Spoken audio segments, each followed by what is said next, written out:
Once more, it's that call. The mobile display casts a faint blue illumination into the middle of the night. At 3 o'clock a.m., I was already awake when the ringtone started, as usually at this regular hour. I'm sorry, but no longer does Michelle, the manager of Tully's pub, sound really sorry. It's only a ceremonial term. I answer in kind. I'll be right there. As I put on my shoes, I tally the number of times this has occurred since the year started. The fourth time? Perhaps the fifth, though. I can't remember how many exactly. A younger sister, age 35, is picking up a 37-year-old sibling. This twisted arrangement was something we had somehow become accustomed to. As I drive, I reflect on my memories with my sister. Born from the same parents, raised in the same house, yet we might as well be from different planets. This difference was already clear during our school days. I found my place in the corner of the library, spending afternoons locked away in the computer lab. Writing code was far more comfortable for me than conversing with others. Programming has clear rules. For every input, there is a logical output. No ambiguity, unlike human relationships. On the other hand, Michelle was always in the spotlight, the center of attention. Her life was like an endless performance, throwing firecrackers into the toilets, causing chaos. Even getting suspended felt like a badge of honor to her. Our parents called her behavior unique and believed she would eventually become sensible. She's just passionate. Mother's favorite phrase had not changed even after 20 years. But that passion took on more dangerous forms as we got older. While I'd earned a degree in computer science from MIT and built a career as a system engineer on a government satellite communications project, Michelle's resume listed arrests instead of academic achievements. For her, enjoying life meant brawling in bars or reckless adventures with strangers, sometimes even breaking the law. "You're really boring, you know that?" That was her favorite phrase.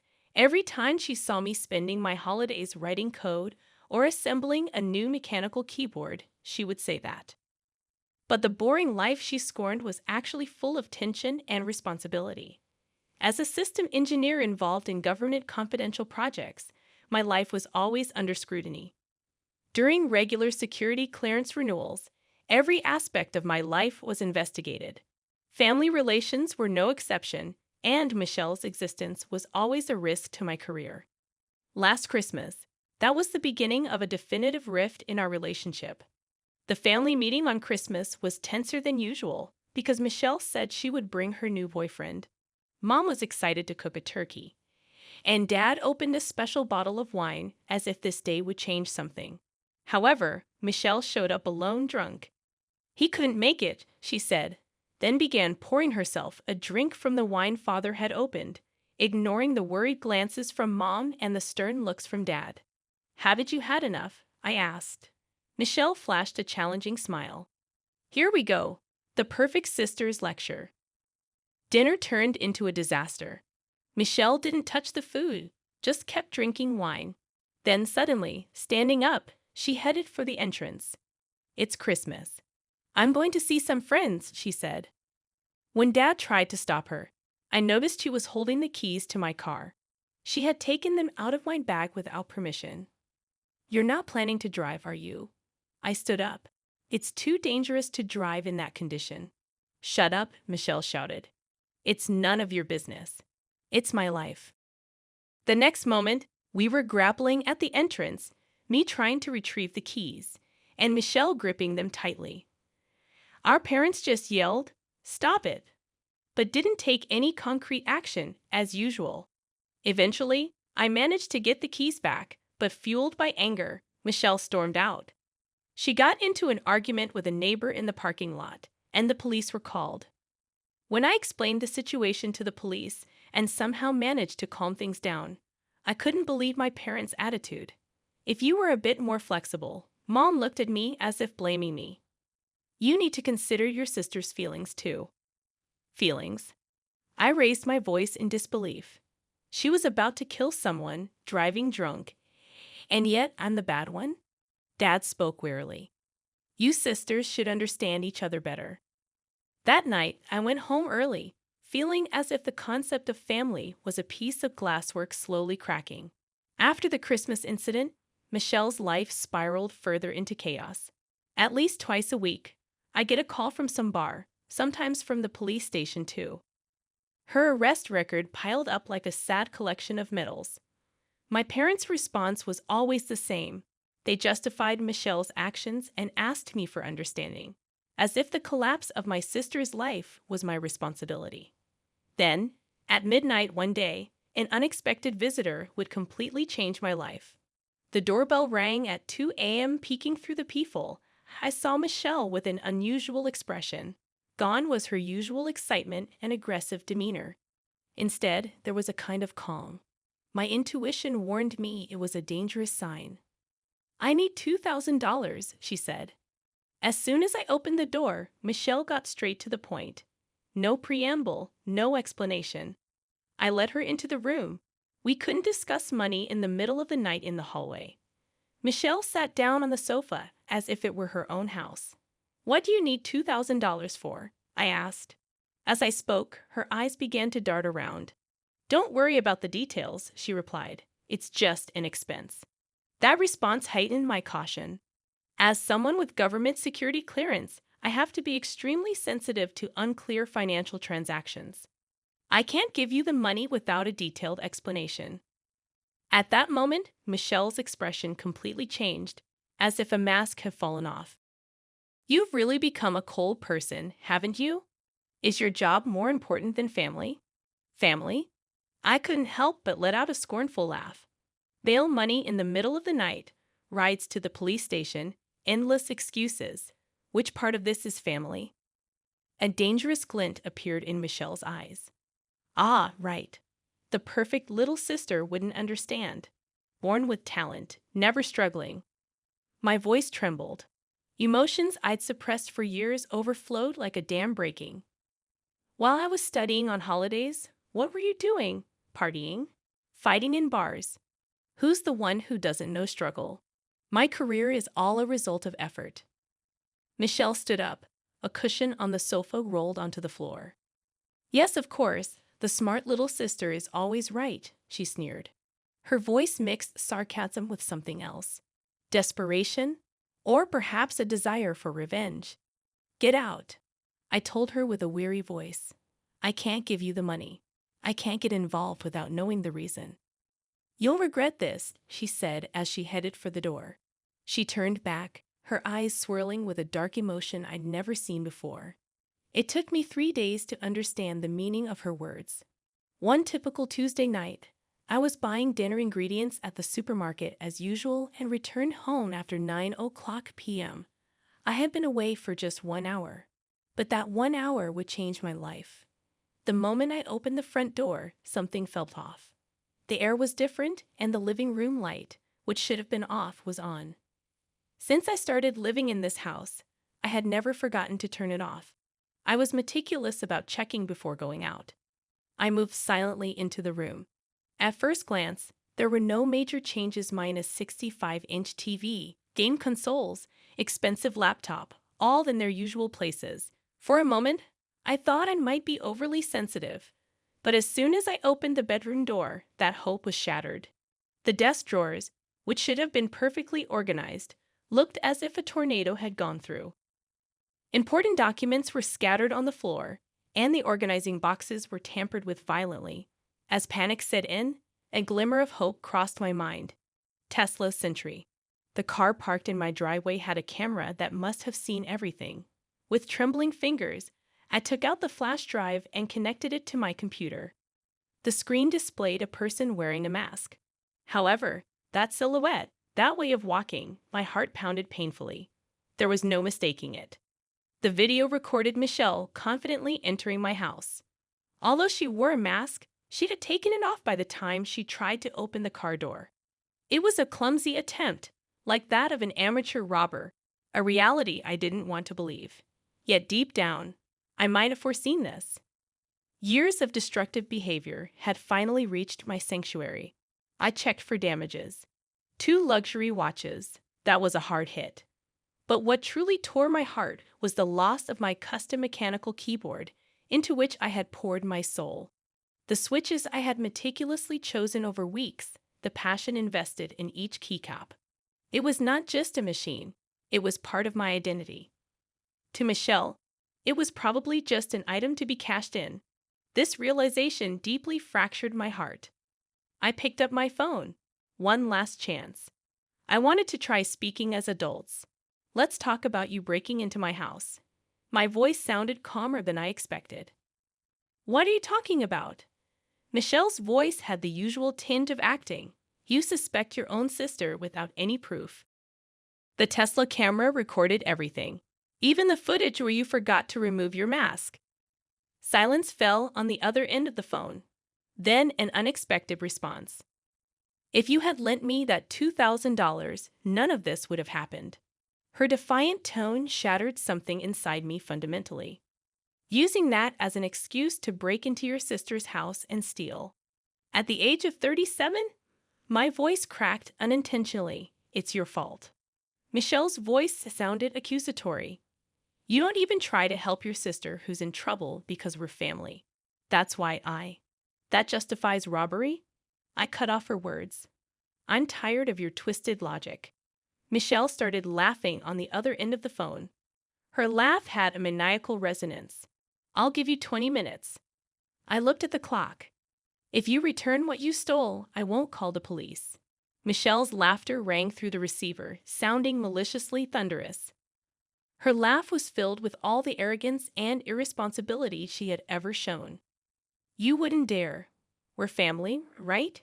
You can't possibly call the police. In the end, you'll just silently accept everything as usual. At that moment, it was as if a fog had lifted.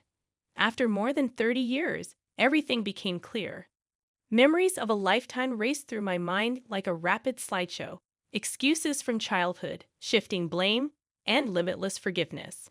She had only ever seen my kindness as prey for her convenience, taking advantage of what she called my leniency. She continued her unrestrained actions. The sacred word family had become merely a get-out-of-jail-free card in her hands, a convenient shield to justify her selfish actions. 20 minutes. My voice was colder and more resolute than I expected, with no trace of emotional fluctuation. Watch the clock. If the stolen items are not returned in 20 minutes, I will call the police. Blood ties and family affection have no bearing. The second hand of the wall clock mercilessly ticked time away, like a countdown to an execution. The sound was abnormally clear in my ears. The moment the promised 20 minutes passed, my fingers trembled but firmly pressed the police's number. My heartbeat roared in my ears. Hello, I'd like to report a burglary. My own voice sounded as if it came from a distant dimension. As reality faded, my words continued surprisingly clearly. Police sirens tore through the night silence. As the sound drew nearer, I felt my decision solidifying into an irreversible reality. The police officers collected evidence with professional efficiency.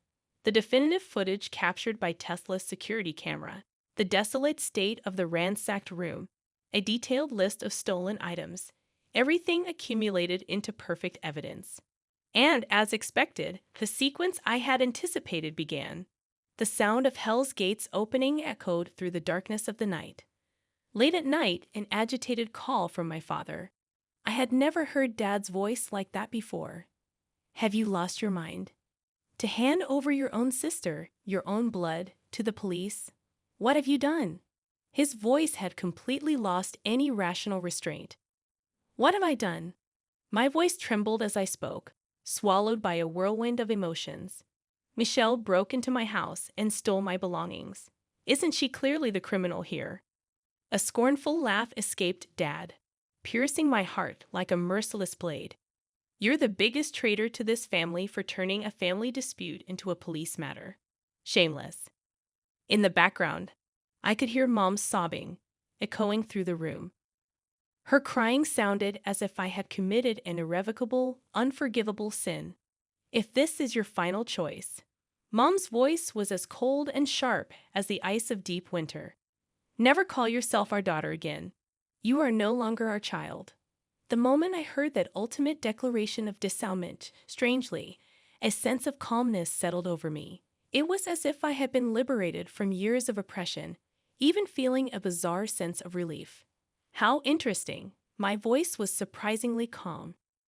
After endlessly offering forgiveness and understanding to Michelle, you disown me just because I chose justice and integrity. Justice? Integrity? Dad's words attacked like a venomous snake. The moment you called the police, you were no longer a Miller. This is my last word. My words, a final plea, were cut off. Don't ever call me Dad again. You no longer have parents or a sister.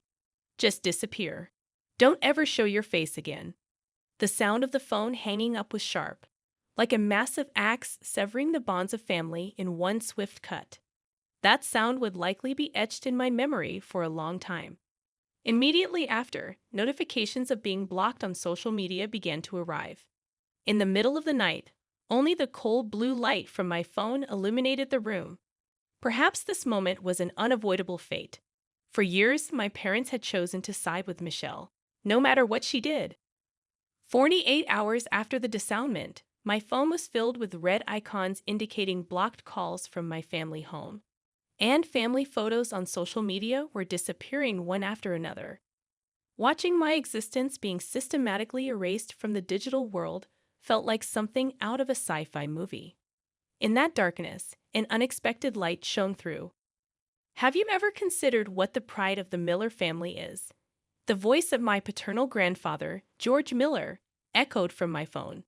Since my student days, my grandfather had been a unique figure in the family. He held old-fashioned values and placed the highest importance on the family's honor. His strictness had been the target of our awe as children. "Won't you tell me everything?" Grandpa's voice, while always dignified, now mixed with warmth. I told him everything, from Michelle's demands to the break-in, to my parents' reactions. Throughout my recounting, only deep sighs returned from Grandpa. Each one seemed to carry the weight of Miller family history. "Our family has beliefs that have been passed down through generations," he said after a long silence. "Honesty, integrity, and above all, taking responsibility for one's actions. Your parents and Michelle have trampled on all of them." That afternoon, Grandpa made a decision that shook the entire family. In the presence of a lawyer, the will was rewritten. The inheritance rights of my parents and Michelle were completely revoked, and the estate worth millions of dollars was transferred to me. The news of the will change brought a new earthquake to an already fractured family. It arrived suddenly, like a bomb in the middle of the night.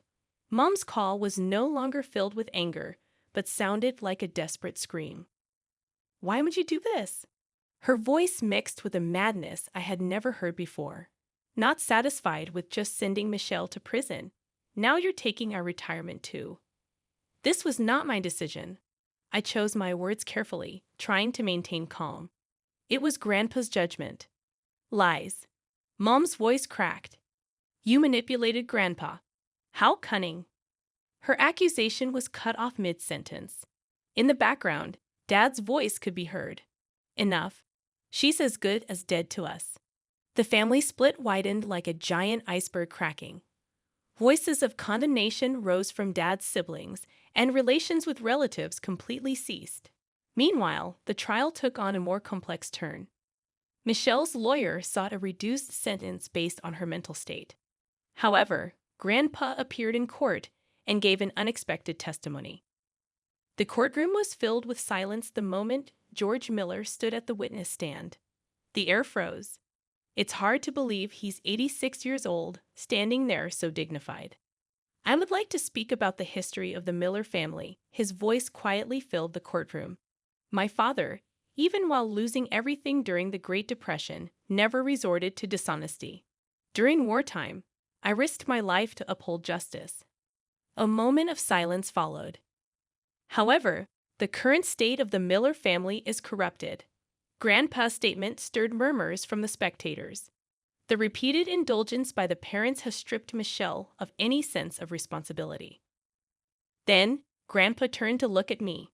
They abandoned their granddaughter, the only one who tried to preserve the family's pride. The courtroom erupted into noise. Neither the prosecutor nor the defense attorney could have anticipated such a testimony. Michelle was as stiff as a statue, then suddenly she stood up.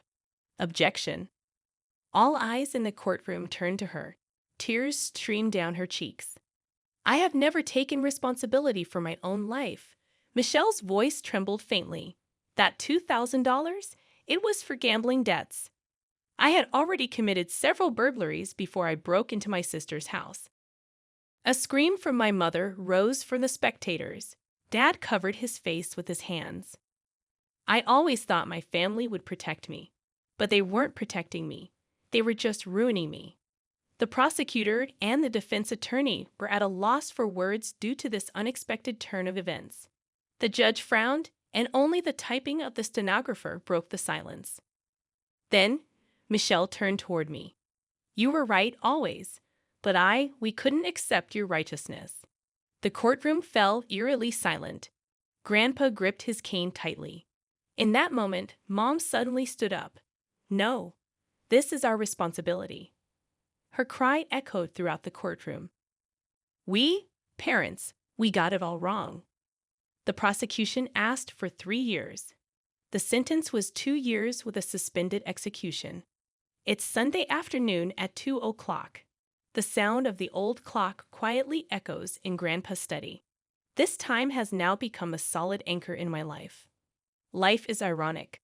Losing my family to finally understand the true meaning of family. The chaos of the past feels like a distant lie. The midnight rescue requests and the endless excuses are now just stories of the past. In their place, the routine that has arrived bears an unexpected brilliance. The responsibility of leading a satellite communication project carries a proud weight, different from the burdens of the past. The old photos lined up in Grandpa's study seem to tell a story from another era, a family smiling, sisters innocent back then. Everyone was pure. Don't fear change, Grandpa says as I flip through the album. I can feel the weight of the years. Do not fear change, but never let go of your core values. Occasionally, I receive letters from Michelle. My name is written in black ink on a white envelope. The unopened letters wait in the drawer of my desk until the time comes. News of my parents occasionally reaches me through snippets of conversations overheard. Dad's early retirement, Mom's volunteer activities. Everyone is probably trying to heal their wounds in their own ways. The afternoons spent at Grandpa's cottage teach me the shape of a new family. Blood ties might be fate, but true bonds can be chosen. They are relationships where values are shared, and each person lifts the other up. The new keyboard I made to replace the stolen one turned out to be an unexpected masterpiece. Sometimes loss becomes the seed of creation. This applies not only to objects but also to relationships. If I had made a different choice that night, that thought sometimes crosses my mind. But a painful truth is far more valuable than a false peace. The possibility of Michelle's rehabilitation, it's an uncertain future.